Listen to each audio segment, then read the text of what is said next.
या बातमीचे प्रायोजक आहेत हॉटेल बडे मियां। पराभवाचे खापर कोणत्या एका व्यक्तीवर फोडता येणार नाही, तसेच महाराष्ट्राचे मुख्यमंत्री कोण होणार यावर भाष्य संजय राऊत यांनी केलं आहे। काय म्हणाले संजय राऊत पहा। हा शेवटी निर्णय दिल्लीतून होणार। महाराष्ट्राचा मुख्यमंत्री हा खरं म्हणजे महाराष्ट्रातच ठरायला हवा। शिवसेनेच्या बाबतीत म्हणजे आमच्या हे पथ्य आणि परंपरा आम्ही पाळली, पण मोदी आणि शहा हे मुख्यमंत्री ठरवणार असल्यामुळे हा मुख्यमंत्री हा दिल्लीतून ठरेल आणि जो कोणी असेल तो त्यांना आज उद्याकडे जाहीर करावाच लागेल ना।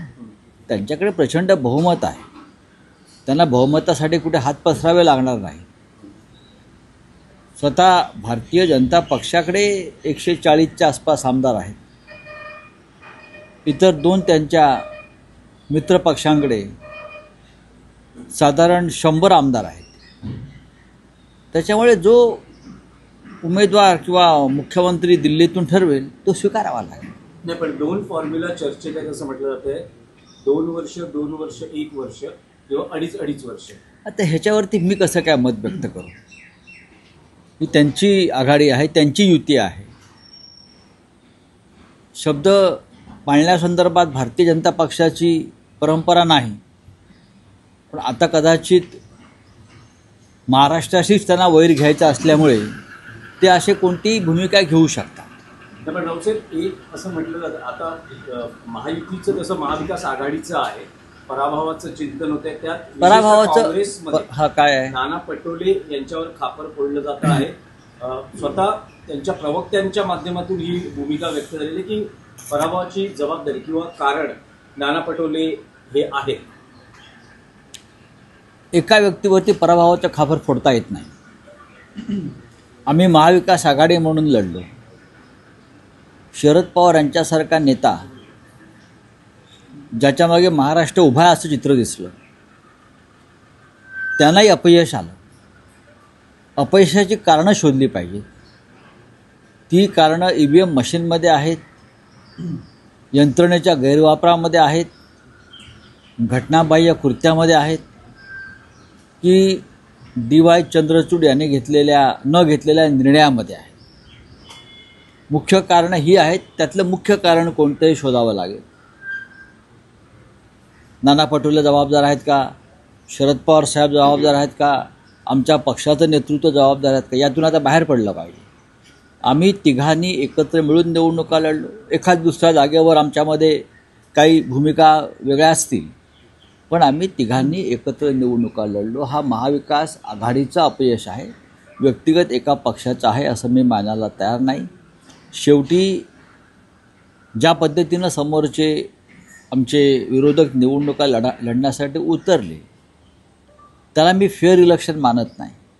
आजही ठिकठिकाणचे आमचे कार्यकर्ते EVM मशीन संदर्भात ज्या बातम्या देत आहेत की नंबर कसे मॅच होत नाहीत किंवा EVM मशीनची हलवाहलव कशा पद्धतीनं झाली, अशा अनेक गोष्टी आहेत, किंवा मतांचा आकडा मॅच होत नाही। जसं नाशिकमध्ये उमेदवाराच्या घरामध्ये 65 मतं आहेत कुटुंबात आणि त्याला 4च मतं पडली। कुटुंबात 65 मतं आहेत, कुटुंबात संपूर्ण। त्याचे काही कार्यकर्ते असू शकतात प्रमुख, त्याच्यावर काम करणारे, आणि तो एका राजकीय पक्षाचा उमेदवार आहे। त्याची बायको, त्याची आई, त्यांची मुलं, त्यांचे वडील, बहिणी हे एकत्र आहेत आणि त्यांना 4 मतं पडावीत, हे जरा गडबड आहे या सगळ्या ह्याच्यामध्ये। डोंबिवलीमधल्या आमच्या लोकांना लक्षात आलं की EVM मशीनचे नंबर मॅच होत नाही आणि त्याच्यावरती आक्षेप घेतल्यावरती तो आक्षेप मानायला निवडणूक आयोगाचे लोक तयार नाहीत। हे महाराष्ट्रात ठिकठिकाणी घडल्याचं स्पष्ट होत आहे।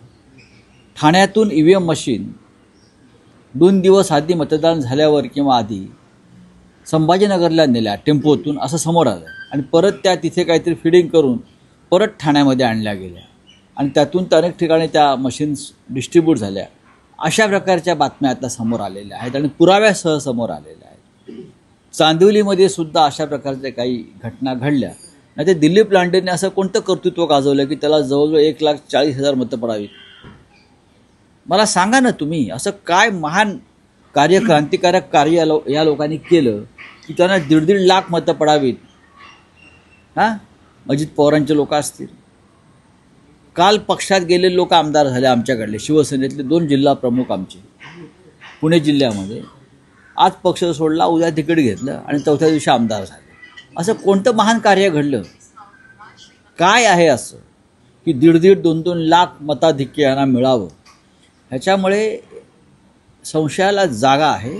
आणि प्रथमच मला आश्चर्य वाटतं की पवार साहेबांनी आतापर्यंत कधी अशा प्रकारचा संशय व्यक्त केला नव्हता मशीनच्या बाबतीत. काल त्यांनाही असं वाटलं की काहीतरी गडबड आहे. नाही, पण त्यांनी तक्रारी आल्या आहेत. कारण तुम्ही जे नावं घेता, डोंबिवली, चांदिवली, दहिसरमध्ये सुद्धा मनसेच्या उमेदवारांनी केलं. धुळे ग्रामीण आहेत ना, सुद्धा एकाची संस्था होती, त्याच्या कार्यकर्त्यांनी मतदिली असं म्हणायचं, 0 मतं मिळाली. 0 मतं तक्रारी आहेत. जवळजवळ आमच्याकडे आता 450 तक्रारी जमा झालेल्या आहेत EVMच्या संदर्भात. आणि आम्ही त्या वेळेला आक्षेप घेऊन सुद्धा त्याची दखल घेतली गेली नाही. अशा वेळेला ह्या निवडणुका सरळ मार्गानं झाल्या असं तुम्ही कसं म्हणू शकता? म्हणून माझी परत मागणी आहे, हा निकाल तसाच ठेवा आणि पुन्हा ही निवडणूक बॅलेट पेपरवरती घ्या आणि मग निकाल पहा काय लागतो. घ्या ना. सकाळी 10:30 वाजेपर्यंत पोस्टल मतदान जे आहे, पोस्टल बॅलेट जे मतपत्रिकेवर होत, त्याच्यामध्ये आम्ही आघाडीवर आहोत सर्वत्र. मतपत्रिकेवर जे मतदान मोजलं गेलं सकाळी, त्याच्यामध्ये महाविकास आघाडी ही आघाडीवर आहे. तो कल आहे, तो ट्रेंड आहे त्या भागातला. आणि तासाभरामध्ये आम्हाला जागाच मिळत नाहीत. हे शक्य आहे का? मला सांगा ना तुम्ही. काय नेमकं करणार काय आहात? कारण असीम सरोदे बघा, आम्ही रडीचा डाव खेळत नाही की आम्ही हरलो म्हणून नाही बोलतो. बॅलेट पेपरवर निवडणुका घ्या हे आम्ही गेले 10 वर्ष सांगतो. आता ते म्हणतील की झारखंडला जिंकला नाहीत का? मग झारखंडला तुम्ही जिंका, महाराष्ट्र आम्ही जिंकतो ना, असं करा ना एक दिवस. झारखंडला जिंकला नाहीत का? हां, तुम्ही एक दिवस असं करा मग EVM मशीनमध्ये घोटाळे करून. याला झारखंड आम्ही जिंकतो, महाराष्ट्र तुम्ही जिंका. आता उत्तर प्रदेश बरोबर एखादं लहान राज्य असेल ना कुठलं, तर ते लहान राज्य विरोधी पक्षाला जिंकायला देतील EVMच्या माध्यमातून आणि उत्तर प्रदेश, बिहार ते जिंकतील. पवार साहेबांनी व्यक्त केलेली शंका जी आहे, प्रथमच त्यांनी अशी शंका व्यक्त केली. राऊत साहेब, भाजपच्या इतक्या मोठ्या यशाचं सूत्र हे प्रादेशिक पक्षांमधली मतविभागणी, मग शिवसेना असेल किंवा NCP असेल. शिवसेनेची 2 गटांमध्ये विभागणी, NCPची 2 भारतीय जनता पक्षाचं अनालिसिस केलं नक्कीच आहे. त्या पद्धतीनं सुद्धा केलं आणि काही तांत्रिक बिघाड सुद्धा, घोटाळे सुद्धा केले. फोडा झोडावर राज्य करा, डिवाइड अँड रूल. हे काय म्हणतात, एक आहे तो सेफ आहे. जे एक आहेत त्यांना तोडायचं, जे एक आहेत त्यांच्यामध्ये दुफळी निर्माण करायची, मतविभागणी करून घ्यायची. त्यासाठी प्रचंड पैसा, दबाव, यंत्रणा वापरायच्या आणि निवडणुका जिंकायच्या. हे मोदींचं यश आहे. मोदी काय देशाचे नेते आहेत असं मानायला तयार नाही मी अजूनही. देशाचे नेते पंडित नेहरू होते, इंदिरा गांधी होत्या, राजीव गांधी होते, मनमोहन सिंगसुद्धा होते. कारण त्याने या देशातली लोकशाही आणि अखंडता टिकवण्यासाठी आपलं आयुष्य वेचलं आणि त्यांनी अशा प्रकारचं कृत्य केली नाही. राऊत साहेब, तुम्ही कालही म्हणाला, आजही तुम्हाला हा प्रश्न विचारतोय, हे निकाल पाहता आता महाराष्ट्रात 2 भाऊ उद्धव ठाकरे, राज ठाकरे यांनी मराठी मतांची विभागणी टाळण्यासाठी मराठीच कशाला, हे लक्षात घ्या. हा प्रश्न फक्त राज ठाकरे आणि उद्धव ठाकरे यांचा नाही. ज्यांना ज्यांना या महाराष्ट्राविषयी प्रेम आहे अशा प्रत्येकानं, मग प्रकाश आंबेडकर सुद्धा असते, ते मराठी नाहीत का? ते महाराष्ट्राचे कोणी देणं लागत नाहीत. संयुक्त महाराष्ट्राच्या लढ्यात डॉक्टर बाबासाहेब आंबेडकरांचं योगदान आहे. आणि महाराष्ट्रामध्ये मराठी माणूस एक राहिला नाही तर हा महाराष्ट्र मुंबई ही हमालांची आणि पाटीवाल्यांची होईल, असं डॉक्टर आंबेडकरांनी तेव्हा इशारा दिलेला आहे. आज नेमकं तेच होत आहे. त्याच्यामुळे महाराष्ट्रावर प्रेम करणाऱ्या प्रत्येक राजकीय पक्षाचं आणि नेत्याचं योगदान आहे. मग कोणी भारतीय जनता पक्षामध्ये असते, कोणी शिंदे गटामध्ये असते, खरोखर त्यांच्या काळजामध्ये काय घरघर लागले असेल तर ते एक होते. नाही, पण राऊत साहेब, मी यासाठी स्पेसिफिक विचारतोय, गेल्या 10 वर्षात म्हणजे 2014 पासून ठाकरे ब्रँडला उतरती कळा लागली आहे. हे पाहता ठाकरे ब्रँड खतम करावा यासाठीच मोदी आणि शहांचं संपूर्ण कारस्थान सुरू आहे ना. या महाराष्ट्रात ठाकरे आणि उद्धव ठाकरे यांनी या महाराष्ट्रामध्ये ठाकरे ब्रँड राहूच नये, शरद पवारांचं नाव राहू नये. उद्या जे छत्रपती शिवाजी महाराजांच्या बाबतीत जो महाराष्ट्राचा मराठा अस्मितेचा ब्रँड आहे तो कोणीही राहू नये, हे मोदी आणि शहांचं कायम एक दुःस्वप्न आहे. लक्षात घ्या. आम्हाला असं वाटतं की मराठी माणसांनी महाराष्ट्रासाठी एकत्र असायला पाहिजे, मग ते कोणीही असोत.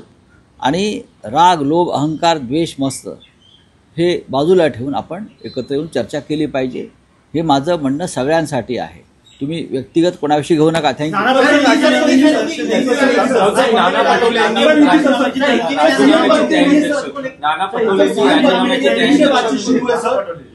नाना पटोलेंनी पराभवाची जबाबदारी स्वीकारली. मी मगाशी माझं मत त्याच्यावर व्यक्त केलं आहे.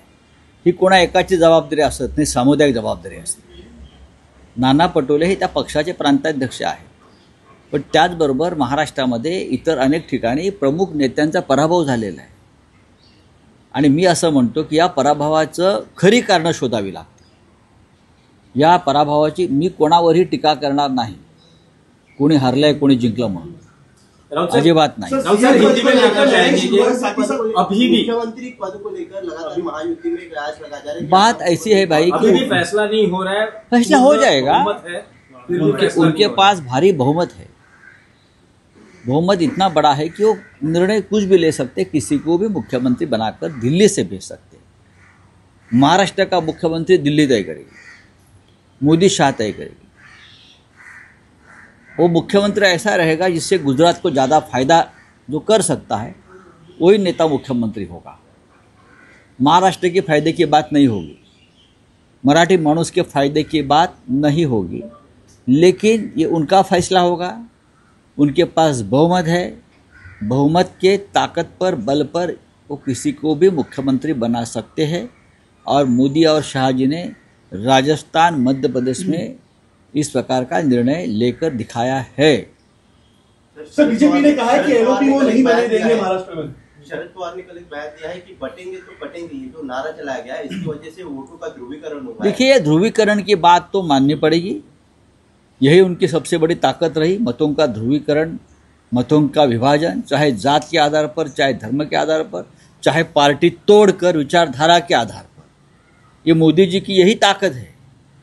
अगर मोदी जी देश के असली नेता होते या शाह साहब, तो ये काम करने की उनको ज़रूरत नहीं पड़ती. ये गंदगी जो है राजनीति में लाई है, ये खिचड़ फैलाने की उनको ज़रूरत नहीं पड़ती. अगर आप नेता है, लोग आपकी बात मानते हैं, तो उसको तोड़ो, उसको फोड़ो, उसको खरीद लो, ये ज़रूरत नहीं पड़ती. ये काम कभी पंडित नेहरू ने नहीं किया, इंदिरा गांधी जी ने नहीं किया, मनमोहन सिंह साहब ने नहीं किया. हाँ, ये काम जो ऐसे लोग करते हैं जो मन से राजनीति में भी कमज़ोर है और अपने पार्टी में भी कमज़ोर है. महाराष्ट्र में 400 से भी ज़्यादा कंप्लेंट्स हमारे पास आई है ईवीएम के बारे में. हम उस बारे में स्क्रूटिनी कर रहे हैं और बाद में क्या करना है देख लेंगे. अभी हमारे नासिक के कैंडिडेट है, हमारे पार्टी के नहीं, उसके घर में, उसके फैमिली में एक साथ रहते हैं लगभग 70 मेंबर हैं. माँ है, बच्चे हैं, बहन है, बीवी है, भाई है, उनके नौकर है, उनके कार्यकर्ता है. 65 लोगों का एक फैमिली है, उनको 4 वोट पड़े हैं. वो ऐसा कैसा हो सकता है? ऐसी बहुत जगह से हमको कंप्लेंट्स आई है. और ईवीएम ये बहुत बड़ा मुद्दा इस चुनाव में रहा. इसलिए हम इस बार कहते हैं कि ये जो निर्णय है वो आप रखिए, लेकिन महाराष्ट्र में आप ये चुनाव फिर एक बार लेकर मतपत्रिका बैलेट पर लीजिए और हमें दिखाइए कि हमारा फैसला ईवीएम का सही है.